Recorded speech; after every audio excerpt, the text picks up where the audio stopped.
What would you do if your own family rejected you? What if the place you called home turned its back on you, casting you aside simply because of your birth? This is the story of Jephthah, forsaken, banished. Yet from his painful rejection, we learn powerful lessons about resilience, identity, and the cost of hasty judgments. Jephthah was born under circumstances no child can control. His father Gilead had a son with a prostitute, and that son was Jephthah. From the moment of his birth, he became a symbol of his father's past mistakes. His brothers, the legitimate children of Gilead's wife, looked at him as an outsider, a reminder of a decision they'd rather forget. They saw him as less than, undeserving of the same place in their family, and in their eyes, he didn't belong. They rejected him. But think about it. Jephthah didn't ask to be born that way. He didn't ask to be born of a relationship that others might label as wrong. Yet despite this, he was made to feel like an outsider in his own family. There's a deep lesson here. How we treat others, especially those born into difficult circumstances, says more about us than about them. In Jephthah's case, his family should have embraced him as their own, offering him the love and protection every child needs. But instead, they cast him away. In life, we sometimes judge others by their background or the circumstances of their birth. But 1 Samuel chapter 16 verse 7 reminds us, the Lord does not look at the things people look at. People look at the outward appearance, but the Lord looks at the heart.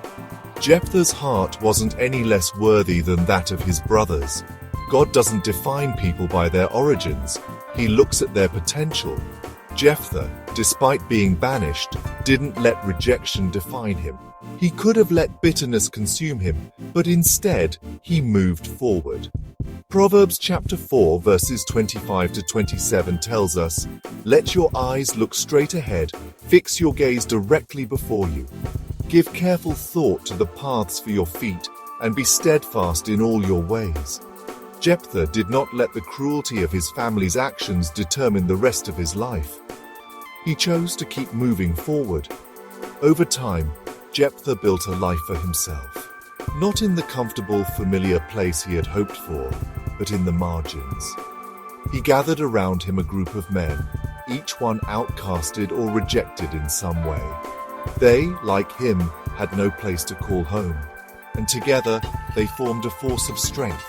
They were the misfits, the ones nobody wanted, but together they had purpose. Sometimes, God does his greatest work in the margins. We might not see it at first, but in our weakest moments, God can raise us up in ways that will surprise everyone. 2 Corinthians chapter 12 verse 9 says, "But he said to me, my grace is sufficient for you, for my power is made perfect in weakness. Therefore I will boast all the more gladly of my weaknesses, so that the power of Christ may rest upon me." Jephthah's strength came not from his circumstances, but from his ability to see God's potential in every situation. Meanwhile, in Gilead, the elders found themselves in trouble. The Ammonites were pressing against Israel, and the nation was vulnerable. They had no leader, no champion to rally behind. In their desperation, they turned to Jephthah, the very man they had rejected. They came to him, humble and willing to beg for his help. It's easy to reject someone when they seem less important than you, but life has a way of showing us that we often need those we once dismissed. The elders of Gilead had rejected Jephthah, but now they were turning to him in their moment of need.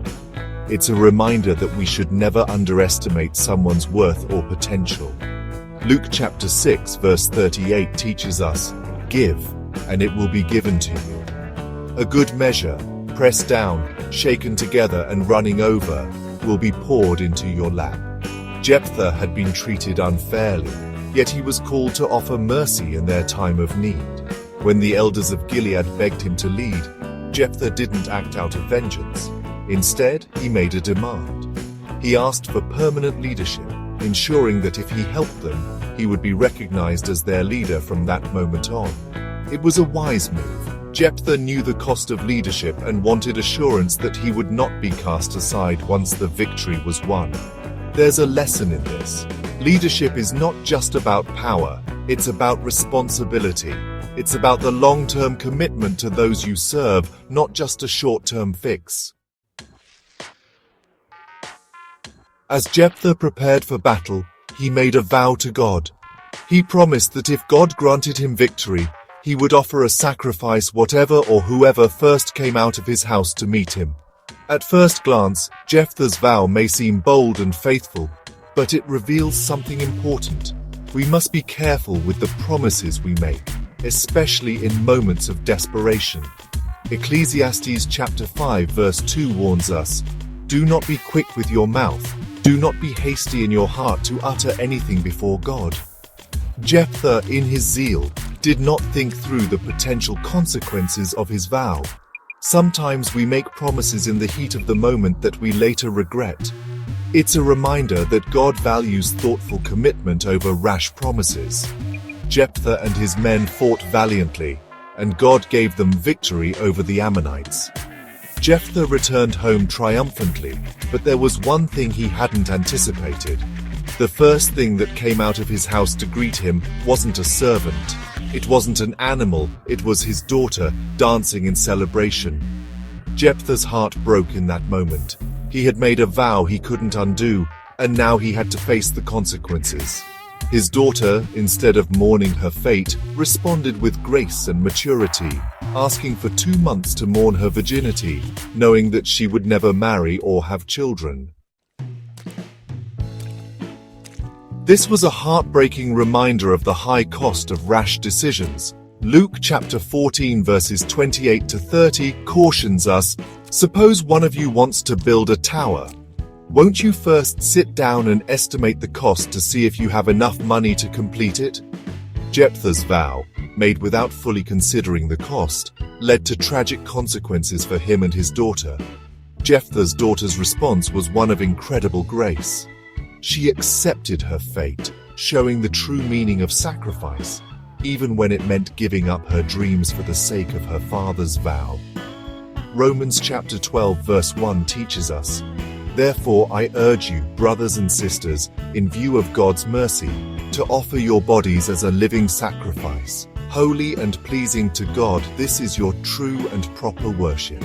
Her sacrifice was an offering of obedience and honor to God and her father, though it cost her everything. Jephthah's story is one of great courage and even greater consequences.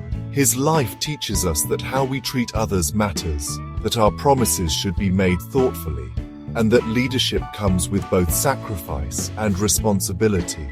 It also reminds us that God can use anyone, even the rejected, to do mighty things. But we must act with wisdom, integrity, and caution in the choices we make. What can we learn from Jephthah's story? That leadership, promises, and decisions come with great responsibility. Let's strive to live with wisdom, integrity, and a heart of obedience to God. Thank you for watching. If you found this video insightful, please like, share, and subscribe to our YouTube channel for more deep dives into Bible stories. See you next time. Subscribe for more Bible stories.